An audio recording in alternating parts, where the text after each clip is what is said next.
Ya, sahabat Tangkai Dupa, kali ini saya sudah berada di Pondok Batik Senyum dan sudah bertemu dengan Ko Jun dan Ko Teho. Ya, terima kasih kok sudah memberikan kesempatan bagi tim Tangkai Dupa untuk mewawancarai Ko. Nah, kita kan ada di Pondok Batik Senyum, pondok yang memang indah ini. Sebenarnya ini pondok ini tempat apa sih kok sebenarnya Ko Jun?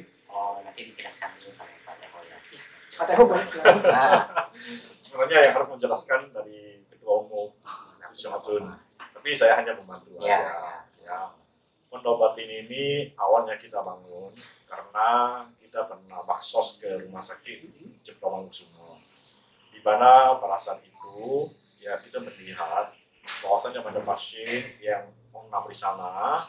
Setelah pasca mengenam, mereka itu harus keluar dari rumah sakit dan tinggal di belakang kos-kosan di belakang rumah sakit itu dengan tempat yang kurang bagus, kurang manusiawi gitu.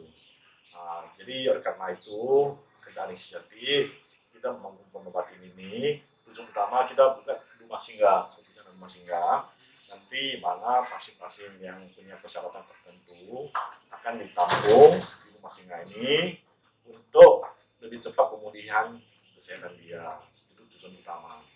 Ya, tapi nanti semua akan dikomandoi oleh Ketua Umum Susio Jun.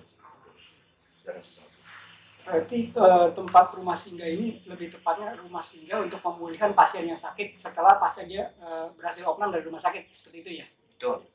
Jadi tadi Pak Teho udah kasih ringkasan ceritanya ya, kronologisnya kenapa kita ada inisiatif mendirikan rumah singgah ini. Rumah singgah ini memang kita khususkan untuk pasien-pasien yang berobat dari daerah. Banyak orang pasien berobat dari daerah ke Jakarta, tapi dia punya kesiapan dana operasionalnya, finansialnya sangat minim, sehingga dia tidak tahu kalau misalnya kena kanker bahwa pengobatannya itu akan jangka panjang. Nah, mereka itu tidak tahu, akhirnya bawa ke rumah sakit, operasi selesai sembuh pulang, tapi nggak seperti itu yang dia bayangkan. Pada pengobatan jangka panjang, mereka itu butuh finansial segala macam yang tadi dikatakan oleh Pak Teho, tempat tidur yang harus layak, ya, di mana Pak Teho pada saat baksos memberikan bantuan ke rumah sakit tersebut, tapi para pasien yang sudah pasca operasi hidupnya tidak layak. Ya, jadi memang tujuan utamanya ke arah sana. Untuk kegiatannya sendiri apa saja Pak dari pondok ini? Pondok Batin Senyum bukan hanya Yayasan Pondok Batin Senyum bukan hanya ada di singgah, ada kegiatan sosial lainnya seperti satu kita ada program bedah rumah, ada beberapa yang nanti ada gambarnya. Itu ada beberapa rumah yang kita bedah rumahnya dan mereka sekarang hidup sudah sangat layak, manusiawi. Kedua ada pengobatan katarak, kita ada kerjasama dengan seorang dokter, operasi dengan dia yang operasi, dan kita nanti akan membiayainya seperti itu. Nah, ketiga kita sering mengadakan bakti sosial pembagian sembako, itu sudah beberapa kali ya di daerah sini juga di berbagai daerah. Di era pandemi COVID ini kita juga ikut bersumbangsi baru selesai 7.000 karung 5 kilo kita salurkan melalui TNI Polri dan kita salurkan ke pondok pesantren tunanetra, tuna daksa, ya kan, terus juga ada panti werda dan wihara juga kita salurkan, salah satunya di Tarisi, di Wihara Kesadaran. Nah itu juga ada tempat rehabilitasi mental, gangguan mental ODGJ, ya, gangguan jiwa, juga ada orang-orang yang terkena narkoba, itu ada rehabilitasinya di Lebak, kita juga bantu. Nah untuk pasiennya sendiri yang akan disinggah di sini itu selain yang ketiadaan biaya gitu, mungkin ada pasien-pasien difabel lain yang akan juga dibantu gitu ke depannya? Kalau mereka itu dari luar daerah dan membutuhkan rumah singgah ini artinya sementara, jadi nggak selamanya. Okay. Ya, jadi kita harus tahu juga nih, rumah singgah ini sementara. Nah, bukan selamanya. Nah, rumah singgah ini gratis tanpa dipungut biaya spesial pun. Nah, untuk makannya kita berikan 3 kali sehari. Nah, semuanya itu adalah gratis. Nanti pada saat dia mau berangkat lagi ke rumah sakit, ya kita berikan transportasi kendaraan, anterin, nanti selanjutnya dia rumah sakit sendiri seperti itu. Kok kalau boleh saya tahu nih, untuk pasien sendiri di sini kira-kira kan kalau hanya menunggu kan bete ya, ada kegiatannya apa aja? Dan rencana kan ada perkebunan gitu ya, Iya. ada perkebunan sayur, mungkin nanti ada UMKM kali ya yang kecil-kecil gitu buat kerajinan gitu, nanti tergantung para pengurus dan anggota yang punya wacana-wacananya. Ya, seperti sekarang bagi kita bikin kebun di sini kan baru mau mulai, kalau kebun sayuran baru mulai, ya kalau itu buahan ya sudah mulai. Ya tujuan pertama itu adalah untuk nanti pasien yang di sini punya kegiatan untuk bercocok tanam sehingga mereka bisa recovery kesehatannya lebih cepat. Ya bisa selain suasana lebih tenang, ya jadi mereka juga punya kegiatan, kita bisa berinteraksi satu sama lain. Jadi sementara untuk tujuannya adalah supaya mereka itu recovery kesehatan, pemulihannya lebih baik di sini. Tapi setelah selesai mereka sehat, mereka akan kembali ke tempat asal masing-masing untuk next pasien berikutnya. Ya karena keterbatasan kamar, keterbatasan tenaga juga. Kapasitas di sini kira-kira untuk berapa pasien? Kita ada 5 rumah singgah ya, yang terdiri dari satu rumah itu ada 5 kamar, jadi 10 pasien. 10 pasien ya. Dan ini kan di sini coraknya kalau bisa saya bilang ada corak medis ini karena di sini ada mereka yang memang ada wiharanya seperti itu ya, ada tempat perpustakannya lah. Tapi di sini terbuka nggak untuk semua pasien? Apa hanya yang latar belakang medis atau semua pasien itu terbuka? Oh enggak, semua. Semua. Kita di sini bukan wihara, di sini hanya tempat untuk kita berdiskusikan aja ya masalah agama. Jadi di sini kita semua agama apapun ya kita ketemu di sini ya untuk umat Buddha bukan.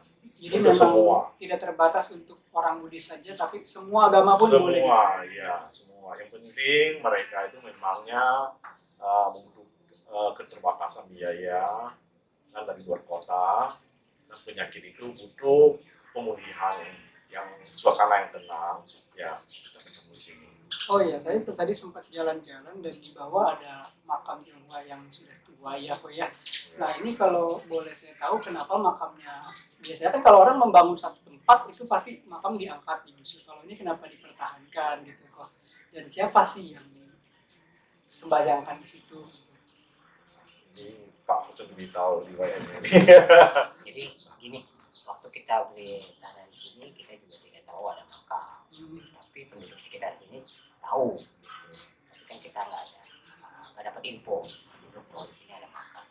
Nah pada saat kita pelaksanaan tata tanahnya itu ada beberapa gundukan kan, pas kita lihat seperti ya di makam. Jadi kita tanya kepada Pak Andi yang wihara kesadaran. Iya. Pak Andi waktu itu diam, dia nggak kasih tahu kita. Awalnya dia diam, nggak kasih tahu kita. Nah, jadi saya beritahu ke Pak Teho, pembina gitu. Ini kita ada makam nih, bagaimana nih? Nah, Pak Teho bilang biarkan aja, jangan diangkat dan kita urus saja. Jadi ada 4 makam lagi, satu itu makam besar, ada lagi sudah dipindahkan dari keluarga Pak Andi. Itu ternyata sudah dipindahkan, yang ini tidak. Berarti memang ini siapa juga tidak tahu itu. Saya nggak tahu karena tulisannya saya memang Chinese ya, turunan Tionghoa tapi nggak tahu. Ya asal usul kita juga tidak tahu. Ya tapi setelah ditemukan, setelah kita ada mengurukan tanah di sini baru ketemu. Jadi ketemu ya kita hanya merapikan, ya bikin suasana lebih baik. Jadi di renovasi sedikit, juga terlihat lebih rapi. Ya tujuannya kita menghargai, menghormati. Ya siapa leluhur itu, ya kita hargai. Gitu. Ya, jadi memang keberadaan makam ini juga menjadi pertanda ya bahwa memang dulunya pun di sini ada leluhur Tionghoa yang sudah sampai di sini dan sudah membangun kawasan Tenjo di sini ya, Pak, sebelum kita semuanya ya. Mungkin iya ya, karena saya bukan asli Tenjo ya. Mungkin iya karena ada beberapa teman saya yang mengerti Mandarin bahwa makam ini sudah cukup lama gitu, dari tahun 1873. Margalim, tapi namanya saya juga nggak tahu.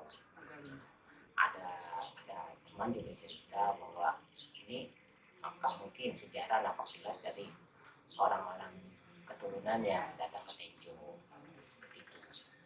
Ya, kita juga tidak tahu asal usulnya dari mana, punya anak cucu di sini siapa, kita nggak tahu. Ya. Cuma ada tekad yang baik, menghormati leluhur, terus kita juga menjaga ya tradisinya ini. Karena kan ada, kalau di Master Cengeng bilang kan ada dua hal yang kita perlu kita tunda dalam hidup ini kan. Yang pertama adalah berbakti kepada orang tua, kedua adalah berbuat baik. Dengan kita menjaga makam tersebut, ya mungkin aja ada sisilah karma masa lampau, gitu kan. Karma yang dulu. Nah sekarang kita yang harus merawat ini. Mungkin aja kita dulu beberapa reinkarnasi keturunan dari dia, kita kan nggak tahu. Gitu. Udah jodohnya di Pondok Batik Senyum seperti itu. Tapi untuk bongkainya sendiri itu kan yang saya lihat di sampingnya itu ada kiri kanan cor-coran baru ya, itu memang dipugar dari Ya, kita pugar ya, barusan kita pugar ya, tujuannya supaya lebih rapi ya, lebih bagus kelihatannya, itu aja. Dan kita berhormati sekali dengan makam itu. Jadi salah satu juga makam itu jadi daya tarik untuk orang datang ke sini juga ya. Nah, jadi orang kita bisa tahu kenapa di sana makam ya, karena kita juga tahu ya, setelah tanah ini kita beli, kita proses, berkatemu Baru muncul. Nah nanti kita izin ya untuk izin dulu sama Koko, kita mau liput makamnya, ya. kita foto ya nanti. Tapi untuk sambil pengambilan fotonya nanti kita izin juga sama yang dimakamkan di situ, mudah-mudahan berkenan gitu ya. Bahwa biar ketahuan lah jejak sejarahnya di sini seperti apa. Dan juga selain itu bisa menjadi daya tarik tersendiri bagi Pondok Batik Senyum, agar orang yang mau yang sakit atau yang tidak sakit bisa juga berkunjung dan juga saling berbagi di sini. Ya, sahabat Sampai Dupa, demikianlah perbincangan saya dengan Ko Chun dan Ko Tae Ho dari Pondok Batik Senyum. Ya, jangan lupa untuk like dan subscribe video kami, dan juga tinggalkan pesan terbaik Anda agar kami dapat terus berbagi dan berkarya. Sampai jumpa di video kami berikutnya.